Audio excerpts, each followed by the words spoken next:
গোপন ভিডিও ফাঁস হলো নায়িকা শবনম বুবলির। দেখা যাচ্ছে বউ সেজে বসে আছেন এই নায়িকা, কিন্তু বুবলি তো শাকিব খানের স্ত্রী, তাহলে কাকে বিয়ে করলেন এই নায়িকা?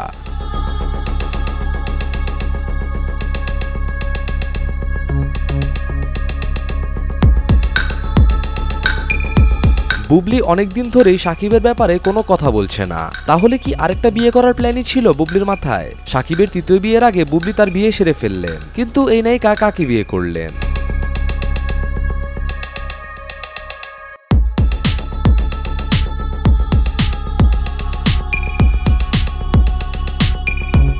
জানা গেছে নায়ক শরীফুল রাজকে গোপনে বিয়ে করেছেন বুবলি। ঈদে তাদের একটি সিনেমাও রিলিজ পায়, হয়তোবা শুটিংয়ের সময় তাদের প্রেম ভালোবাসার সৃষ্টি হয়।